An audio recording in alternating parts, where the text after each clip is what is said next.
Dans nos studios à France 3, Simon Taillard, qui est l'un des cofondateurs du premier escape game de Haute-Saône, figurez-vous. Alors au départ, c'est l'histoire d'une rencontre entre l'ingénieur en construction bois que vous êtes et puis votre camarade Luc Petier, qui est lui ingénieur en robotique. En fait, vous avez tout laissé tomber pour vous lancer dans l'aventure des jeux d'évasion grandeur nature. Et il paraît que le projet, il est né dans une grange à Vesoul. C'est vrai ou pas ça, Simon ? Oui, exactement. Enfin, juste à côté de Vesoul, à Velfaux.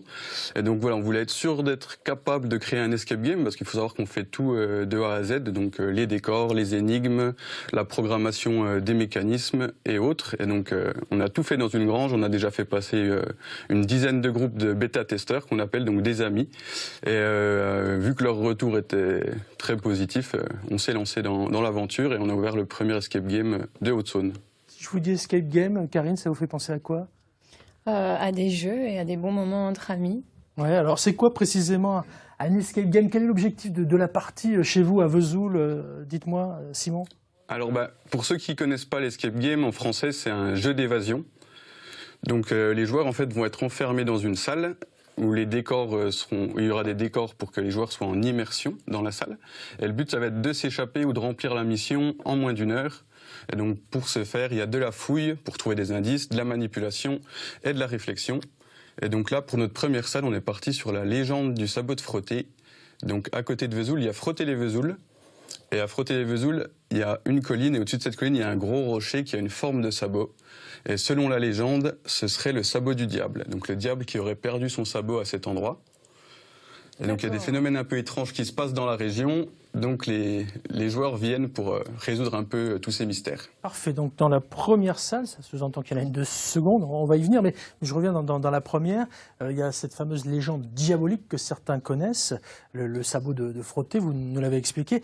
Et dans la deuxième salle, c'est quoi ? C'est de la science-fiction ? C'est de la simulation informatique ? Parce que je disais que votre camarade était lui un ingénieur en robotique, donc j'imagine qu'il doit y avoir des trucs du 23e siècle là dans la deuxième salle. C'est ça, on essaye, voilà, donc la deuxième salle a un thème complètement différent, un univers complètement différent. Donc là, c'est vraiment, on se pose la question si le monde dans lequel on vit est bien réel ou pas. Et justement, les joueurs viennent dans la salle qui est en fait le centre de contrôle qui gère toute la simulation informatique qui gère le monde. Et donc, ils viennent pour réparer un peu tous ces bugs avant que le reste du monde ne se rende compte de la supercherie. Moi, je dis bravo, Simon, avec votre camarade Luc, parce que vous êtes vraiment les auteurs de toutes vos créations, de l'idée du scénario jusqu'à la mise en œuvre du décor. Vous faites tout de A à Z. C'est ça. On fait tout de A à Z. Voilà, on a été très longtemps que deux pour tout faire, jusqu'à cet été. Donc voilà, on a commencé en janvier 2021. Et là, depuis peu, on a 2 apprentis qui travaillent avec nous, donc 2 salariés, qui nous aident sur les salles et aussi pour faire passer les joueurs. Puisqu'on est dans les confidences, tout à l'heure il y avait Arthur et Émile qui nous disaient que peut-être le groupe allait s'agrandir avec un chanteur ou une chanteuse. Moi je me suis laissé dire que vous, pour l'escape game, vous pourriez monter quelque chose en extérieur, un faux ou un tox ? Oui, un faux, donc c'est dans les projets, c'est quelque chose qui nous plairait. En fait, on aime bien, au travers de l'escape game aussi, apprendre des choses aux joueurs. Donc par exemple, comme pour la légende du sabot de Frotté, c'est quelque chose qui plaît vraiment aux joueurs de connaître la légende en ressortant. Et là, en fait, ce qui nous plairait, le projet qu'on aurait, ce serait de faire découvrir Jean-Léon Gérôme, donc un peintre très connu du 19e siècle à Vesoul. Et en fait, à travers un escape game en extérieur, donc ils résolveraient une enquête, et en même temps, ça les emmènerait dans différents lieux historiques de Vesoul, et donc découvrir la ville en même temps. Donc ça, c'est ce qui nous plairait pour la suite, maintenant qu'on a 2 salles.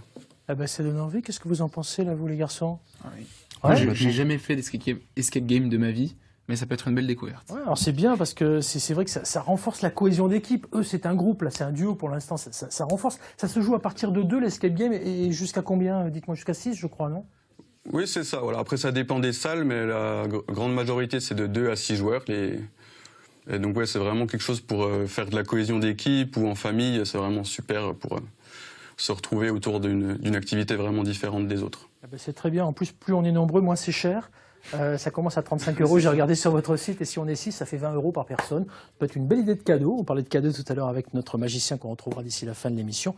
On va faire un petit tour sur Internet. On tape usolve-escapegame.com et on arrive sur cet endroit unique à Vesoul, un escape game pour passer un bon moment. Vous êtes précisément rue Grosjean, c'est ça, à Vesoul, hein ? Exactement, ouais, rue Grosjean.